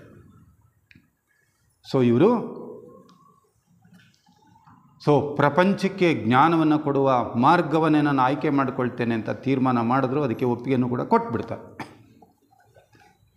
ಇಷ್ಟು ಘಟನೆ ನಡೀತದೆ. ಸರಿ, ಇವರಿನ ಅದಕ್ಕೆ ಬೇಕಾದಂತಹ ಯೋಗ್ಯತೆಯನ್ನು ಅರ್ಹತೆಗಳನ್ನು ಪಡ್ಕೊಳ್ಬೇಕು ಅಂಥೇಳಿ ಟಿಬೆಟ್ನಲ್ಲಿ ಹೋಗಿ ಅಲ್ಲಿ ಸಾಕಷ್ಟು ಜನ ಸಾಧು ಸಂತರನ್ನು ಭೇಟಿ ಮಾಡ್ತಾ ಈ ಆಧ್ಯಾತ್ಮಕ್ಕೆ ಬೇಕಾದಂಥ ಎಲ್ಲ ಅರ್ಹತೆಗಳನ್ನು ಸಂಪಾದನೆ ಮಾಡ್ತಾರೆ. ಎಲ್ಲವನ್ನೂ ಸಂಪಾದನೆ ಮಾಡ್ತಾರೆ. ಕೊನೆಯಲ್ಲಿ ಒಂದು ಫೈನ್ ಟೈಮ್ ಮಹಾತ್ಮರು ಹೆಂಗೆ ಅಂದರೆ ಎಲ್ಲನೂ ಬಂದು ನಮಗೆ ನಾವು ನಮ್ಮ ಮಕ್ಕಳಿಗೆ ಮಾಡಿ ಕಳಿಸ್ತೀವಲ್ಲ, ಶಾಲೆಗೆ ಕಳಿಸ್ಬೇಕಾದ್ರೆ ಹೈಸ್ಕೂಲ್ ಮಕ್ಕಳನ್ನ ಹೆಂಗೆ ಕಳಿಸ್ತಿರ್ತೀವಿ ನಾವು. ತೀರಾ ಕಾನ್ವೆಂಟ್ ಮಕ್ಕಳಾದ್ರೆ ಪರವಾಗಿಲ್ಲ, ಒಬ್ಬರು ತಲೆ ಬಾಚ್ತಾಯಿದ್ರೆ ಇನ್ನೊಬ್ಬರು ತಿಂಡಿ ತಿನ್ನಿಸ್ತಾ ಇರ್ತಾರೆ, ಇನ್ನೊಬ್ರು ಇನ್ನೊಂದು ಮಾಡ್ತಾ ಕಳಿಸ್ತೀವಿ ನಾವು ಮಕ್ಕಳನ್ನ ಅಲ್ವಾ. ಅವ್ರನ್ನ ಪರಾವಲಂಬಿಗಳನ್ನಾಗಿ ಮಾಡಿಬಿಡ್ತಾಯಿದ್ವಿ ನಾವು. ಅದನ್ನು ಪ್ರೇಮ ಪ್ರೀತಿ ಅಂದ್ಕೊಂಡು ವ್ಯಾಮೋಹ ಅವ್ರನ್ನ ಭಾಳ ನಮ್ಮ ಕೆಡಿಸಾಕ್ಬಿಡ್ತಾಯಿದ್ದು. ಇರಲಿ, ಅದು ಬೇಡ. ಮಾಸ್ಟರ್ಸ್ ಇಷ್ಟು ಹೇಳ್ಬಿಟ್ರಲ್ಲ, ಹೆಜ್ಜೆಜ್ಜಿಗೂ ಬಂದು ಇವ್ರಿಗೇನೋ ಹಿಂಗೆ ಮಾಡು ಅಂತ ಹೇಳ್ತಾರೆ ಅಂತ ಇಲ್ಲ. ಬಿಟ್ಬಿಟ್ರು, ಸುಮ್ಮನೆ ಇಷ್ಟು ಹೇಳಿ ಕೈ ಬಿಟ್ಬಿಟ್ರು. ಎಷ್ಟೋ ವರ್ಷಗಳಾಯಿತು. ಎಲ್ಲ ಅರ್ಹತೆಗಳನ್ನು ಸಂಪಾದನೆ ಮಾಡಿದ್ರು. ಕಾಡು ಮೇಡು ಟಿಬೆಟ್ನಲ್ಲಿ ಅಂತ ರಾಣಿಯಾಗಿದ್ದವಳು, ರಾಜಕುಮಾರಿಯಾಗಿದ್ದವಳು ಎಲ್ಲವನ್ನ ಬಿಟ್ಟು ಬಂದಿದ್ದಾಳೆ. ಎಲ್ಲ ಯೋಗ್ಯತೆಗಳನ್ನು ಮೈಗೂಡಿಸ್ಕೊಂಡಿದ್ದಾರೆ. ಇದ್ದಕ್ಕಿದ್ದ ಹಾಗೆ ಒಂದು ಸಾರಿ ಮಾಸ್ಟರ್ಸ್ ಮತ್ತೊಂದು ಕರೆ ಕೊಟ್ಟರು. ಏನು ಕರೆ ಕೊಟ್ಟರು? ಈಗಲೇ ನೀನು ಅಮೇರಿಕಕ್ಕೆ ಹೊರಡು, ಇಷ್ಟೇ, ಮುಗೀತು. ಮತ್ತು ಅವರಷ್ಟೇ, ಇನ್ನೇನು ನಿನಗೆ ದುಡ್ಡು ಬೇಕಾ, ಇನ್ನೊಂದು ಬೇಕಾ, ವ್ಯವಸ್ಥೆ ಹೆಂಗೆ, ಏನಿಲ್ಲ, ನೀನು ಈ ಕ್ಷಣ ಅಮೇರಿಕಕ್ಕೆ ಹೊರಡು, ಅಪ್ಪಣೆ. ಆಯಿತು. ಅವರ ಹತ್ರ ಹಣ ಕೂಡ ಇಲ್ಲ. ಕೇವಲ ಹಡಗಿನಲ್ಲಿ ಅಮೇರಿಕಕ್ಕೆ ಪ್ರಯಾಣ ಮಾಡೋದಕ್ಕೆ ಎಷ್ಟು ಬೇಕೋ ಅಷ್ಟು ಹಣ ಇತ್ತು. ಹೋಗಿ ಆ ಹಣ ತೆಗೆದುಕೊಂಡೋಗಿ ಆ ಹಡಗಿನಲ್ಲಿ ಫಸ್ಟ್ ಕ್ಲಾಸ್ ಜರ್ನಿ ಮಾಡೋದಕ್ಕೆ ಟಿಕೆಟ್ನ ಖರೀದಿ ಮಾಡಿಕೊಂಡು ಇನ್ನೇನು ಹಡಗನ್ನು ಹತ್ತಬೇಕು. ಅಷ್ಟು ದೂರದಲ್ಲಿ ಒಬ್ಬಳು ಹೆಣ್ಣುಮಗಳು ತನ್ನೆರಡು ಮಕ್ಕಳ ಜೊತೆಯಲ್ಲಿ ಗುಳೋ ಅಂತ ಕಣ್ಣೀರು ಹಾಕ್ತಾ ಇದ್ದಾಳೆ. ಅದನ್ನು ನೋಡಿದ ತಕ್ಷಣ ಇವರ ಕರಳು ಮರುಗಿ ಹೋಯಿತು. ಆ ಹೆಣ್ಮಗಳ ಹತ್ರ ಹೋಗಿ, ಯಾಕೆ ಹೇಳ್ತಾ ಇದ್ದೀಯಾ, ನಿನ್ನ ಕಣ್ಣೀರಿನ ಕಾರಣ ಏನು ಅಂತ ಕೇಳಿದ್ರೆ, ಏನು ಮಾಡಲಿ, ಆ ದೇಶದಲ್ಲಿ ನನ್ನ ಗಂಡ ಇದ್ದಾನೆ, ಅವನಿಗೆ ಆರೋಗ್ಯ ಸರಿ ಇಲ್ಲ, ನನ್ನ ಮಕ್ಕಳ ಜೊತೆ ಸೇರಿಕೊಂಡು ನಾನು ಆ ದೇಶಕ್ಕೆ ಹೋಗೋಣ ಅಂತ ಬಂದಿದ್ದೆ, ಇಲ್ಲಿ ಯಾರೋ ಮೀಡಿಯೇಟ್ರು ನನಗೆ ಟಿಕೆಟ್ ಕೊಡಿಸ್ತೀನಿ ಅಂತ ಹೇಳಿ ದುಡ್ಡನ್ನು ತೊಗೊಂಡು ಹೋಗ್ಬಿಟ್ಟಿದ್ದಾನೆ, ನನ್ನ ಹತ್ರ ಹಣ ಇಲ್ಲ. ಕಣ್ಣೀರಿಡ್ತಾಳೆ. ಬ್ಲಾವರ್ಸ್ಕಿಯವ್ರ ಹತ್ರ ಹಣ ಇಲ್ಲ, ಎಕ್ಸ್ಟ್ರಾ ಹಣ ಅವ್ರ ಹತ್ರ ಇಲ್ಲ, ಏನು ಮಾಡಲಿ. ಸ್ವಲ್ಪ ಹೊತ್ತಿನಲ್ಲಿ ಹಡಗು ಹೊರಡುತ್ತದೆ. ತಕ್ಷಣವೇ ಅವರು ಮಾಡಿದ ನಿರ್ಧಾರ ಇಷ್ಟೇ, ತಾನು ಏನು ಮೊದಲನೇ ಶ್ರೇಣಿಯ ಟಿಕೆಟನ್ನು ತೆಗೆದುಕೊಂಡಿದ್ರೋ, ಖರೀದಿಸಿದ್ರೋ, ಅದನ್ನು ವಾಪಸ್ ಮಾಡಿ ಕೆಳದರ್ಜೆಯ ಟಿಕೆಟನ್ನು ತೆಗೆದುಕೊಂಡು ಬರ್ತಾರೆ. ಆ ಕೆಳದರ್ಜೆಯ ಟಿಕೆಟ್ನಲ್ಲಿ ಪ್ರಯಾಣ ಮಾಡ್ತಕ್ಕಂಥದ್ದು ಎಷ್ಟು ದುಸ್ತರ ಅಂತ ಹೇಳಿದ್ರೆ, ಆವಾಗ ಕಲ್ಲಿದ್ದಲಿನಿಂದ ನಡೀತಕ್ಕಂಥ ಹಡಗು, ಅದು ನೀರಿನ ಒಳಭಾಗದಲ್ಲಿರುತ್ತೆ. ಆ ಭಾಗ ಅಸಾಧ್ಯವಾದ ಸೆಕೆ, ಜರ್ನಿ ಬಹಳ ಕಷ್ಟ. ಅದು ಯಾವುದನ್ನು ಲೆಕ್ಕಿಸದೆ ಆ ಮಹಾತಾಯಿ ಆ ಟಿಕೆಟ್ನ ರಿಟರ್ನ್ ಮಾಡಿ 3ನೇ ದರ್ಜೆ ಟಿಕೆಟ್ ತಗೊಂಡು ಆ ಮಕ್ಕಳು ಮತ್ತು ಆ ಹೆಣ್ಮಗಳನ್ನ ಕರ್ಕೊಂಡು ಹೋಗ್ತಾರೆ. ಆ ಸಂದರ್ಭದಲ್ಲಿ ಅವರೊಂದು ಮಾತು ಹೇಳ್ತಾರೆ, ಯಾರು ತನ್ನಲ್ಲಿರುವ ಸ್ವಲ್ಪ ರೊಟ್ಟಿಯನ್ನು ಹಸಿದವರೊಂದಿಗೆ ಹಂಚಿಕೊಳ್ಳಲಾರರೋ ಅವರು ಥಿಯೋಸಾಫಿಸ್ಟ್, ಸರ್ವತ ಅಲ್ಲ ಅಂತ ಬರೀತಾರೆ. ತನ್ನಲ್ಲಿರುವ ಸ್ವಲ್ಪ ರೊಟ್ಟಿಯನ್ನು, ಸ್ವಲ್ಪ ಆಹಾರ ನನಗಿರೋದೇ ಅರ್ಧ ಹೊಟ್ಟಿಗೆ, ಆದರೂ ನನ್ನ ಎದುರಿನಲ್ಲಿ ಉಪವಾಸ ಇರೋರು ಇದ್ದಾರೆ, ಹಸಿದಿರೋರು ಇದ್ದಾರೆ ಅಂದರೆ ಅಟ್ಲೀಸ್ಟ್ ತಗೋ, ನೀನೊಂದು ತಿನ್ನು ನಾನೊಂದು ತಿಂತೀನಿ ಅನ್ನೋ ಭಾವ ನಮ್ಮಲ್ಲಿ ಇಲ್ಲದೆ ಇದ್ದರೆ ಅಂಥವನು ಥಿಯೋಸಾಫಿಸ್ಟ್ ಅಲ್ಲ ಅಂತ ಬರೀತಾರೆ.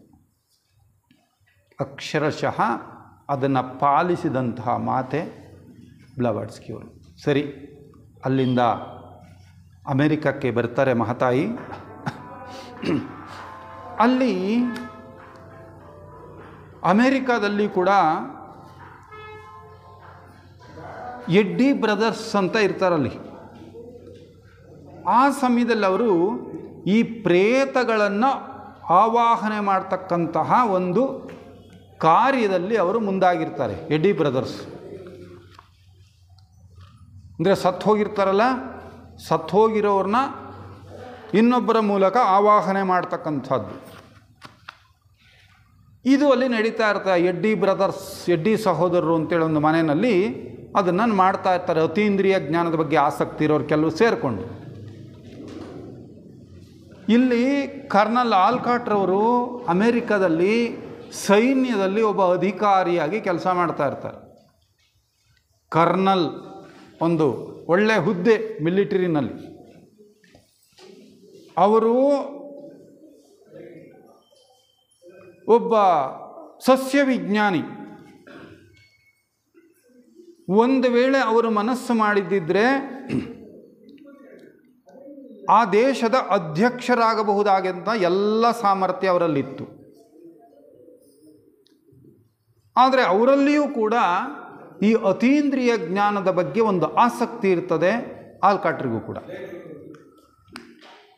ಆಗಾಗ ಇವರು ಆ ಎಡ್ಡಿ ಬ್ರದರ್ಸ್ ಮನೆಗೆ ಇವರು ಕೂಡ ಹೋಗ್ತಾ ಇರ್ತಾರೆ. ಆ ಪ್ರೇತಗಳ ಉಪಾಸನೆ ಮಾಡ್ತಾ ಇದ್ದಂತಹ ಏನು ಸ್ಥಳ ಇತ್ತೋ ಆ ಜಾಗಕ್ಕೆ ಇವರು ಕೂಡ ಆಗಾಗ್ಗೆ ಹೋಗ್ತಾ ಇರ್ತಾರೆ. ಬ್ಲಾವಾಟ್ಸ್ಕಿಯವರು ಕೂಡ ಅಮೇರಿಕಕ್ಕೆ ಬಂದಾಗ ಈ ವಿಷಯವನ್ನು ಕೇಳಿ ಈ ಅತೀಂದ್ರಿಯ ಜ್ಞಾನದ ಒಂದು ಆಸಕ್ತಿ ಉಳ್ಳಂಥವ್ರು ಇಲ್ಲಿದ್ದಾರೆ, ಈ ಥರ ಕಾರ್ಯ ನಡೀತಾ ಇದೆ ಅಂತ ಆದಾಗ ಅವರೂ ಅಲ್ಲಿಗೆ ಬಂದಿರ್ತಾರೆ.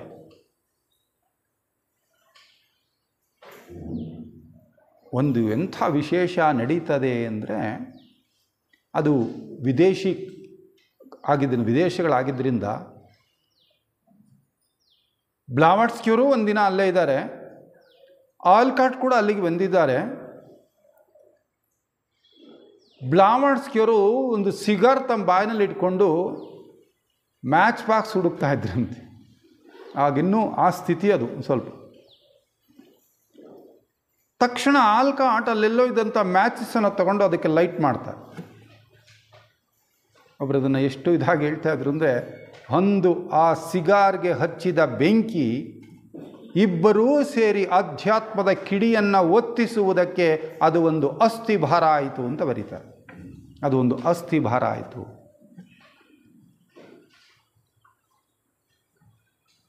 ಆ ದೈವಿ ಯೋಜನೆ ಹೇಗಿರ್ತದೆ ಅಂತ ನಾವು ಅರ್ಥ ಮಾಡ್ಕೊಳ್ಳೋದಕ್ಕಾಗಲ್ಲ. ಎಲ್ಲಿಯ ರಷ್ಯಾ, ಎಲ್ಲಿಯ ಅಮೇರಿಕಾ, ಎಲ್ಲಿಯ ಎಡ್ಡಿ ಬ್ರದರ್ಸ್ ಮನೆ, ಅಲ್ಲಿ ಇವರ ಸಂಯೋಗ ಆಯಿತು. ಅಂದರೆ ಇವರು ಭೇಟಿ ಆಯಿತು.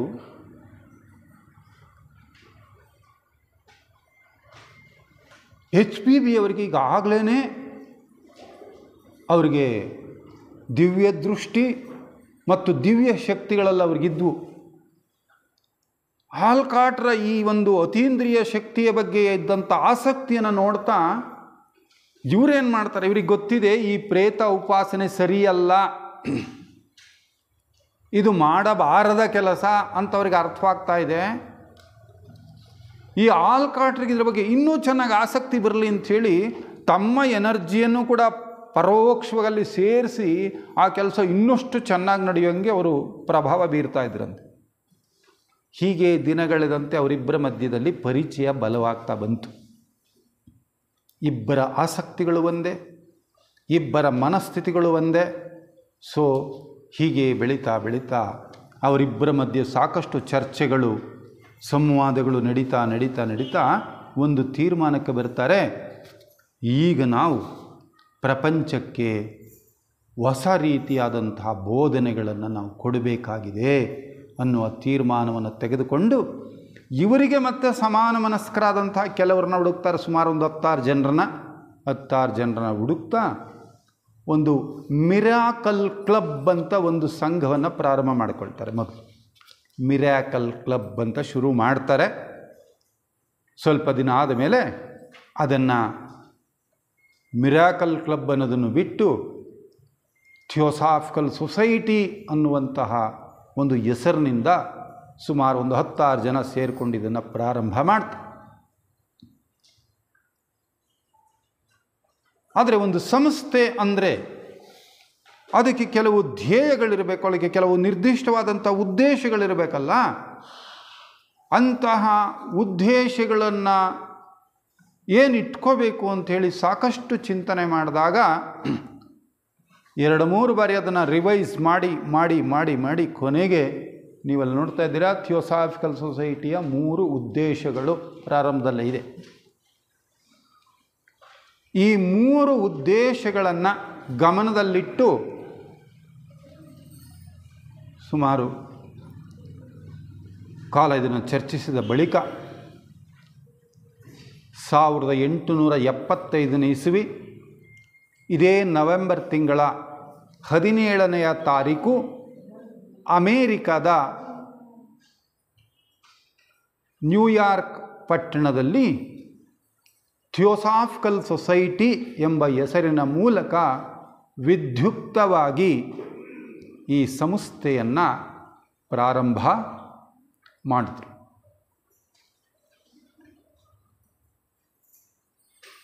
ಇದು ಒಂದು ಮೊದಲನೆಯ ಅಂತಾರಾಷ್ಟ್ರೀಯ ಅಧ್ಯಾತ್ಮ ಸಂಸ್ಥೆ, ಫಸ್ಟ್ ಇಂಟರ್ನ್ಯಾಷನಲ್ ಸ್ಪಿರಿಚುವಲ್ ಆರ್ಗನೈಸೇಷನ್.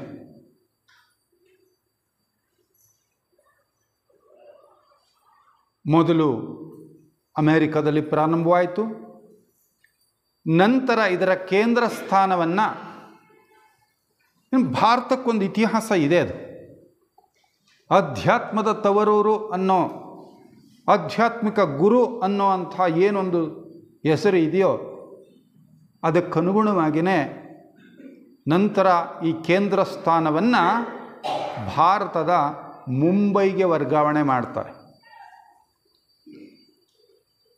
ತದನಂತರ ಇನ್ನೂ ಕೆಲವಾರು ವರ್ಷಗಳ ನಂತರ ನಮ್ಮ ಹಳೆಯ ಮೆಡ್ರಾಸ್ ಅಥವಾ ಈಗಿನ ಚೆನ್ನೈ ಅಂತ ಏನು ಕರಿತೀವಿ, ಆ ಚೆನ್ನೈನಲ್ಲಿ ಅಡಿಯಾರ್ ಅಂತಕ್ಕಂತಹ ಒಂದು ಪ್ರದೇಶ ಸಮುದ್ರದ ದಡದ ಮೇಲಿದೆ.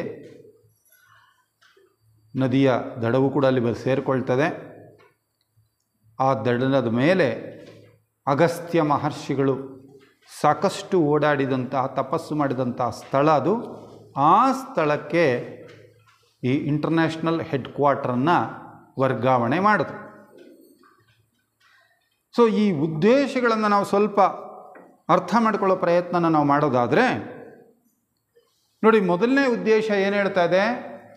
ಜಾತಿ, ದೇಶ, ಜಾತಿ, ಕುಲ, ಮತ, ಲಿಂಗ, ವರ್ಣ ಇವುಗಳ ಭೇದವನ್ನು ಎಣಿಸದೇ ಇರುವಂತಹ ವಿಶ್ವ ಸಹೋದರ ಭಾವದ ಅಂಕುರವನ್ನು ಏರ್ಪಡಿಸುವುದು. ನಮ್ಮಲ್ಲಿರೋ ಭೇದಗಳು ಬಹಳಷ್ಟು ಅಂದರೆ ಇವೇ ತಾನೇ ಇವು. ಜಾತಿ, ಮತ, ಕುಲ, ಲಿಂಗ, ವರ್ಣ ಇವೇ ನಮ್ಮಲ್ಲಿರ್ತಕ್ಕಂಥ ಭೇದಗಳು.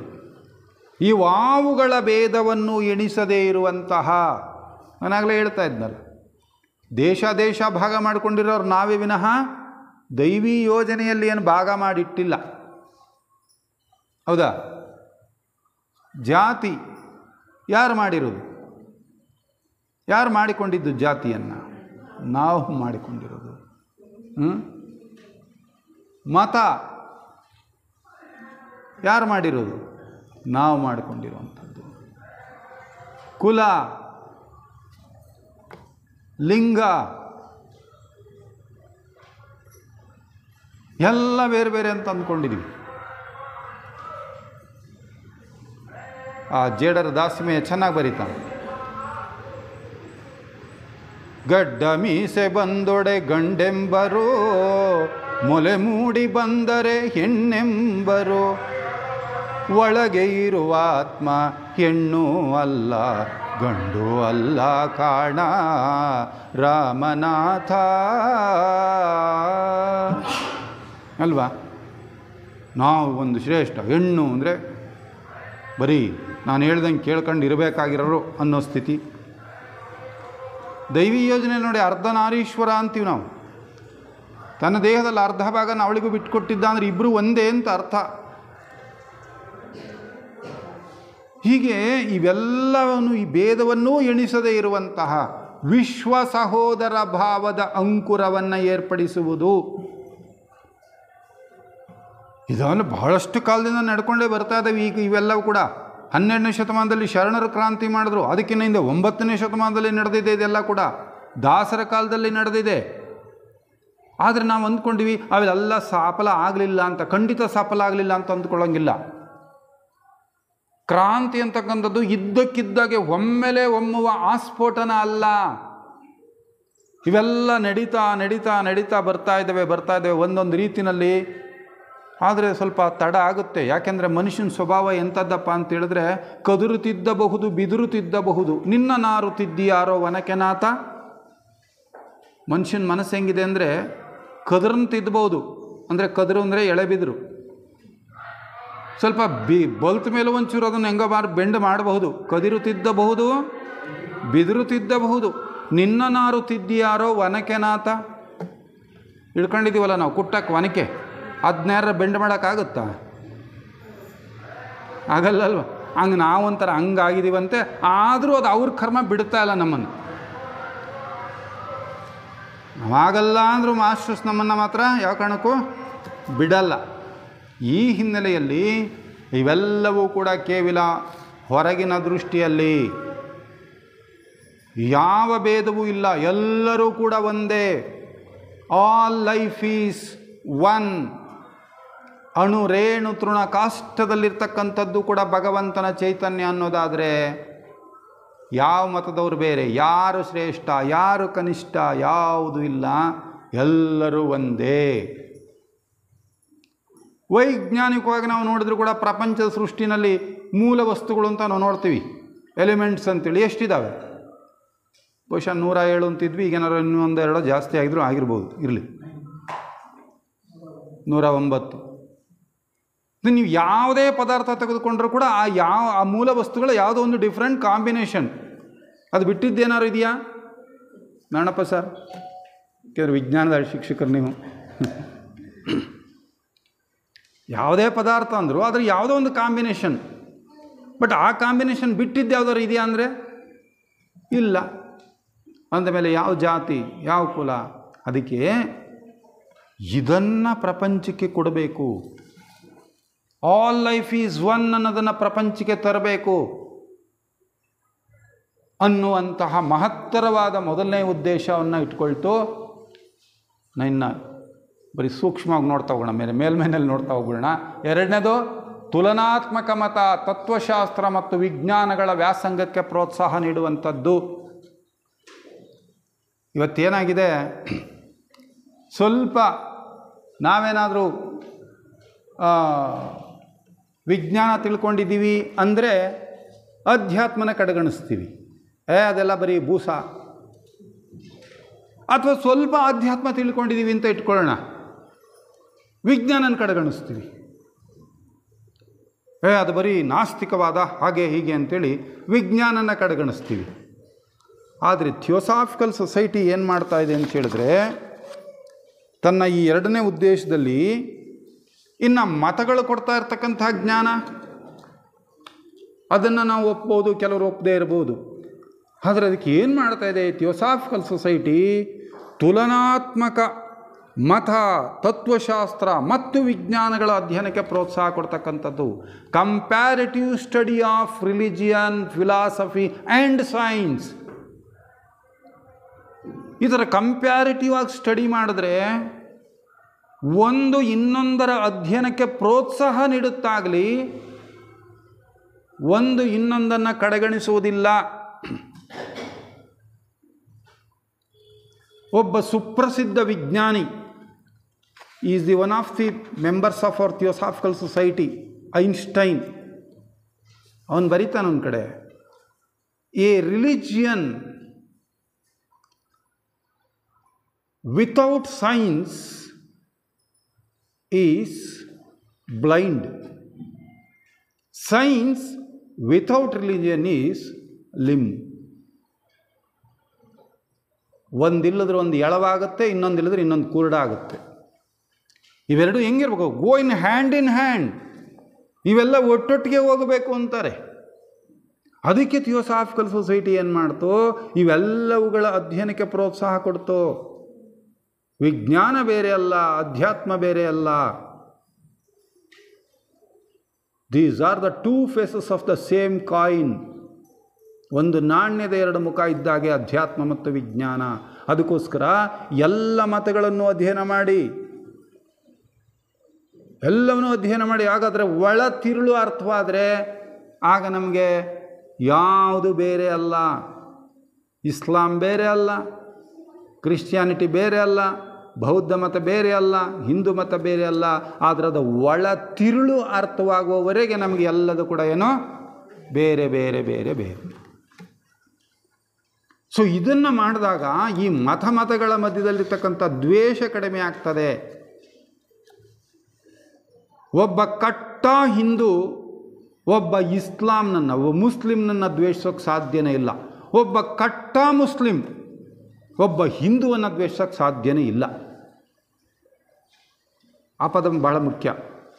ಕಟ್ಟ ಅನ್ನೋದಿದೆಯಲ್ಲ, ಅದು ಬಹಳ ಮುಖ್ಯ. ಕಟ್ಟ ಹಿಂದೂ ಆಗಿದ್ದರೆ ಅಥವಾ ಕಟ್ಟ ಮುಸ್ಲಿಂ ಆಗಿದ್ದರೆ ಅವನು ಬೇರೆಯವ್ರಿಗೆ ಹಾನಿ ಮಾಡೋಕ್ಕಾಗಲ್ಲ. ಅದಕ್ಕೆ ಏನು ಮಾಡ್ತು ಥಿಯೋಸಾಫಿಕಲ್ ಸೊಸೈಟಿ? ಈ ಎಲ್ಲವುಗಳ ಅಧ್ಯಯನಕ್ಕೆ ಪ್ರೋತ್ಸಾಹ ಕೊಡ್ತು. ವಿಜ್ಞಾನವನ್ನು ಕೂಡ ಇದು ಪ್ರೋತ್ಸಾಹ ಕೊಡ್ತು.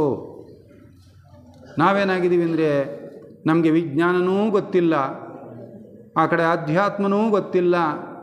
ಭಾಳ ಚೆನ್ನಾಗಿ ಹೇಳ್ತಿದ್ರು ಒಬ್ಬರು, ವಿ ಆರ್ ನೈದರ್ ಫಾರ್ವರ್ಡ್ ನಾರ್ ಬ್ಯಾಕ್ವರ್ಡ್ ಬಟ್ ವಿ ಆರ್ ಆ್ಯಕ್ವರ್ಡ್ ಅಂತ. ವಿ ಆರ್ ನೈದರ್ ಫಾರ್ವರ್ಡ್ ನಾರ್ ಬ್ಯಾಕ್ವರ್ಡ್ ಬಟ್ ವಿ ಆರ್ ಆ್ಯಕ್ವರ್ಡ್. ಈ ಕಡೆ ವಿಜ್ಞಾನವೂ ಗೊತ್ತಿಲ್ಲ, ಈ ಕಡೆ ಅಧ್ಯಾತ್ಮ ಗೊತ್ತಿಲ್ಲ. ಇಲ್ಲ ಅದನ್ನು ತೆಗೊಳ್ತೀವಿ, ಇಲ್ಲ ಇದನ್ನು ತೆಗೊಳ್ತೀವಿ ಅಂತೀವಿ. ಅದಕ್ಕೋಸ್ಕರ ಈ ಒಂದು ಉದ್ದೇಶವನ್ನು ಇಟ್ಕೊಳ್ತು ಥಿಯೋಸಾಫಿಕಲ್ ಸೊಸೈಟಿ. ವಿಜ್ಞಾನದ ದೃಷ್ಟಿಯಿಂದ ಕೂಡ ನಾವು ಅಧ್ಯಯನ ಮಾಡುವುದು ಅಧ್ಯಾತ್ಮವನ್ನು. ನೋಡಿ, ಅಣುರೇಣು ತೃಣಕಾಷ್ಟಗಳಲ್ಲಿ ಭಗವಂತನ ಚೈತನ್ಯ ಅಡಗಿದೆ ಅಂದ್ವಲ್ಲ, ಇದು ನಮ್ಮ ಋಷಿಮುನಿಗಳು ಕೊಟ್ಟ ವಾಕ್ಯ ಇದೆಯಲ್ಲ, ಇದನ್ನು ವಿಜ್ಞಾನದ ದೃಷ್ಟಿಯಲ್ಲಿ ನಾವು ತೆಗೆದುಕೊಂಡರೂ ಕೂಡ, ನಾನು ಮಿಡ್ಲ್ ಸ್ಕೂಲ್ ಓದುವಾಗ ನನಗೆ ನಮ್ಮ ಟೀಚರ್ ಹೇಳಿದ್ದು, ಪ್ರಪಂಚದಲ್ಲಿ ವಸ್ತುಗಳು 3 ಸ್ಥಿತಿಲಿರೋದಕ್ಕೆ ಸಾಧ್ಯ ಅಂತ. ಸಾಲಿಡ್, ಲಿಕ್ವಿಡ್, ಗ್ಯಾಸ್, 3 ಹೇಳ್ಕೊಟ್ಟಿದ್ದು. ಈಗ ನಾವು ಹೇಳ್ಕೊಡುವಾಗ ಎಷ್ಟು ಹೇಳ್ಕೊಡ್ತಾ ಇದ್ದೀವಿ? Solid, liquid, gas, plasma. Plasma ಒಂದು ಬಂದಿದೆ ತಾನೇ. ನಾವು ಪ್ಲಾಸ್ಮಾ ಕೇಳಿರಲಿಲ್ಲ, ನಾವು ಓದುವಾಗ ಪ್ಲಾಸ್ಮಾ ಕೇಳಿರಲಿಲ್ಲ. ಒಂದು ಕಡೆ ಹಾಕಿ ತಗೊಳ್ಳಿ, ಇನ್ನೊಂದು ಕಡೆ ವಸ್ತುವಿನ ಅತ್ಯಂತ ಚಿಕ್ಕ ಕಣ ಅಂದರೆ ನನಗೆ ಈಗಲೂ 5ನೇ ಕ್ಲಾಸಲ್ಲಿ ಓದಿದ್ದು ಭಾಳ ಚೆನ್ನಾಗಿ ನೆನಪಿದೆ, ಅಣುಗಳು ಅಂತ ಕೇಳಿದ್ವಿ. ಒಂದು ವಸ್ತುವಿನ ಅತ್ಯಂತ ಚಿಕ್ಕ ಕಣ ಅಂದರೆ ಅಣು. ವಿ ಕಾಂಟ್ ಡಿವೈಸ್, ಇನ್ನು ಅದನ್ನು ಒಡೆಯೋಕ್ಕಾಗಲ್ಲ ಅಂತ ಕೇಳಿದ್ವಿ. ಈಗ ನಾವು ಹೇಳ್ಕೊಡುವಾಗ ಏನು ಹೇಳ್ಕೊಡ್ತಾ ಇದ್ದೀವಿ? ಪರಮಾಣು. ಪರಮಾಣು ಅತ್ಯಂತ ಚಿಕ್ಕ ಕಣ ಅಂದರೆ ಪರಮಾಣು ಅಂದರೆ ಪರಮಾಣು ಅಣುನ ಹೊಡೆದಿರದ ಮೇಲೆ ತಾನೇ ಅಣು ಪರಮಾಣು ಬಂದಿರೋದು. ಸೊ ಒಂದು ಕಾಲಕ್ಕೆ ಇನ್ನು ಮುಗೀತು ಅಂದ್ಕೊಂಡಿದ್ವಿ. ಈಗ ಪರಮಾಣುವನ್ನು ಕೂಡ ವಿಭಜನೆ ಮಾಡಬಹುದು. ವಿಭಜನೆ ಮಾಡಿದ್ರೆ ನಮಗಲ್ಲಿ ಏನು ಸಿಗ್ತಾ ಇದೆ, ಅಲ್ಲಿ ಒಂದು ಸೆಂಟ್ರಲ್ಲಿ ನ್ಯೂಟ್ರಾನ್ ಮತ್ತು ಪ್ರೋಟಾನ್ ಅಂತಕ್ಕಂಥ ಒಂದು ಕೇಂದ್ರ ಇದೆ, ಅದಕ್ಕೊಂದು ಕಕ್ಷೆ ಇದೆ, ಅದರಲ್ಲಿ ಎಲೆಕ್ಟ್ರಾನ್ಗಳು ಗರ ಗರ ಗರ ಗರ ಗರ ಸುತ್ತುತ್ತಾ ಇದ್ದಾವೆ ಅಂತ ಕೇಳೋದು. ನೋಡ್ರಿ, ಅಣು, ರೇಣು, ತೃಣ, ಕಾಷ್ಟ ಅಂದ್ರೆ ನಮ್ಮ ಋಷಿಮುನಿಗಳು. ಅಣು, ರೇಣು, ತೃಣ, ಕಾಷ್ಟ ಅಂದರು ನಮ್ಮ ಋಷಿಮುನಿಗಳು. ವಿಜ್ಞಾನ ಏನಂತೂ ಅಣು, ಪರಮಾಣು, ನ್ಯೂಟ್ರಾನ್, ಪ್ರೋಟಾನ್, ಇಲೆಕ್ಟ್ರಾನ್ ಅಂತು. ಪರಿಭಾಷೆ ಬದಲಾಯಿತು, ಸತ್ಯ ಬದಲಾಯ್ತಾ? ಅಲ್ಲೂ ಭಗವಂತನ ಚೈತನ್ಯ ಅಂದರು, ಇಲ್ಲಿ ದೇರ್ ಇಸ್ ಎ ಮೋಷನ್ ಅಂದರು, ಅಲ್ಲೂ ಚಲನೆ ಇದೆ. ಸೆಂಟ್ರ್ನಲ್ಲಿ ನ್ಯೂಟ್ರಾನ್ ಪ್ರೋಟಾನ್ ಇದೆ, ಅದ್ರ ಸುತ್ತ ಕಕ್ಷೆನಲ್ಲಿ ಚಲಿಸ್ತಾ ಇದ್ದಾವೆ ಎಲೆಕ್ಟ್ರಾನ್ಸ್ ಅಂದರು, ತಿರುಗ್ತಾ ಇದ್ದಾವೆ ಎಂದರು. Is there any difference between spiritual and science?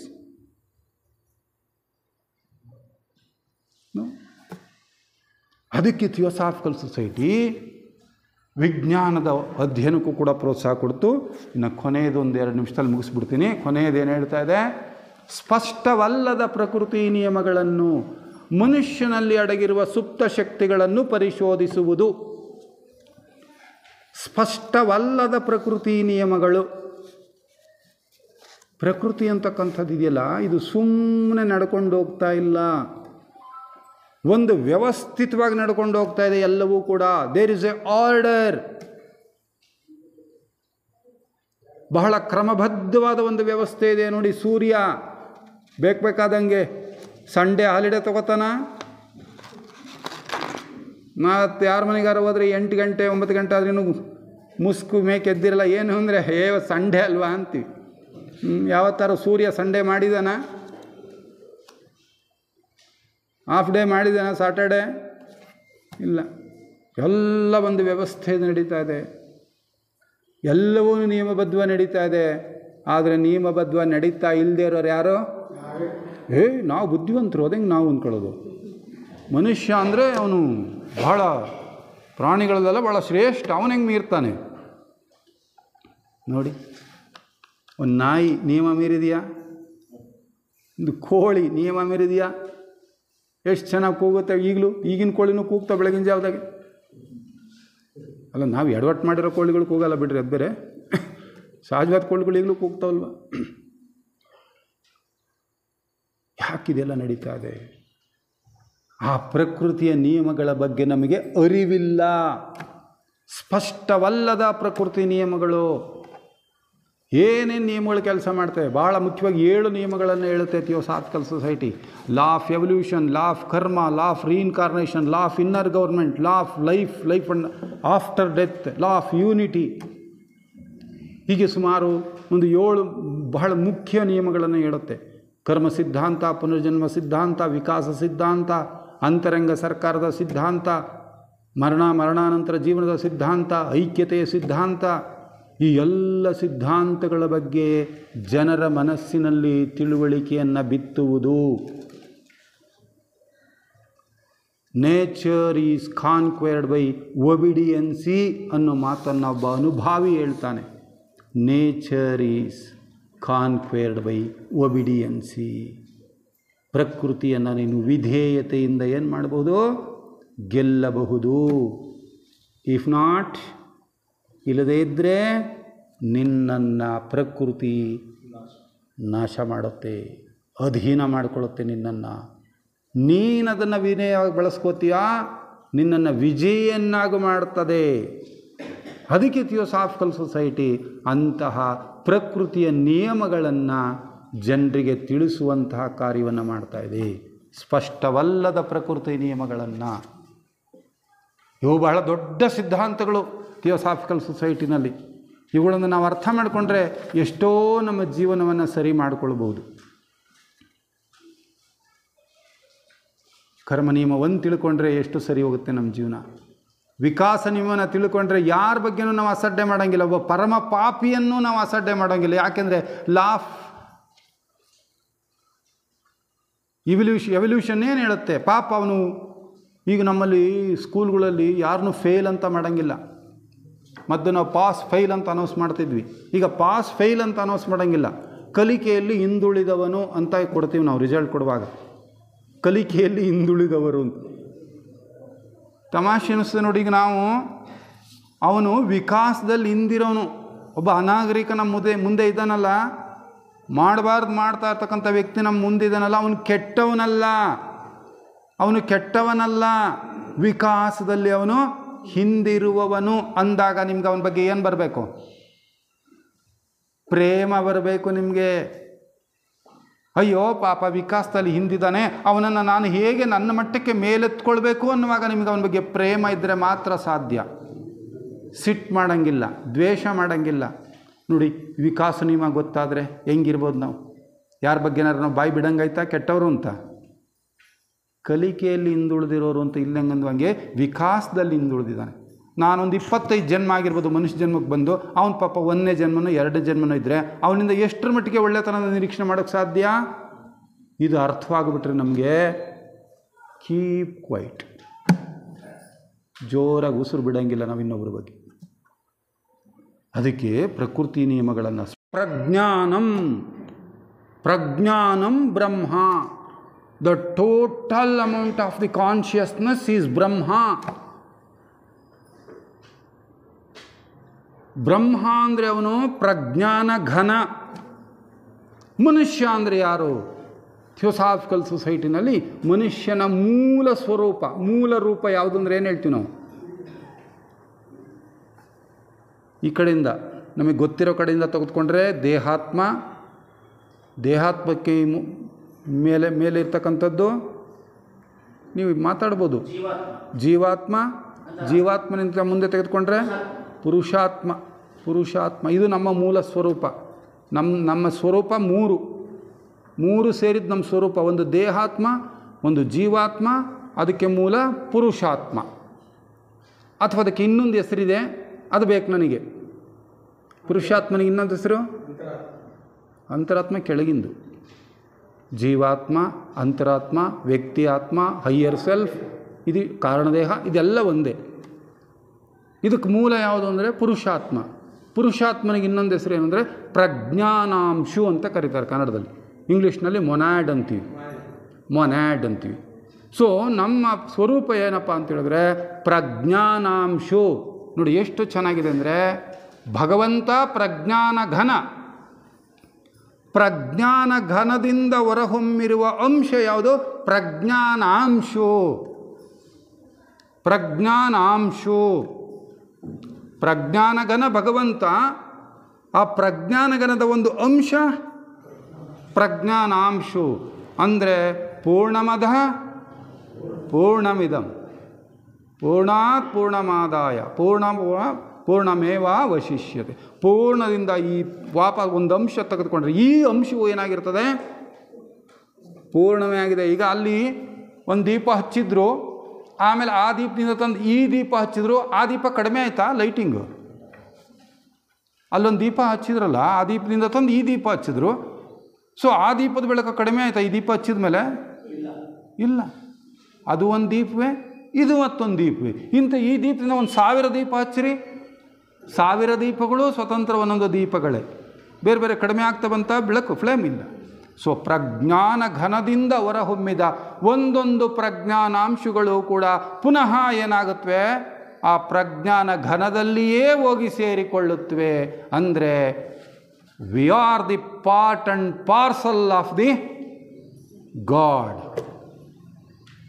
ಪ್ರಜ್ಞಾನ ಘನದ ಒಂದು ಅಂಶವೇ ನಾವಾದ ಮೇಲೆ ಆ ಪ್ರಜ್ಞಾನ ಘನದಲ್ಲಿರುವ ಎಲ್ಲ ಅಂಶಗಳು ನನ್ನಲ್ಲಿವೆ.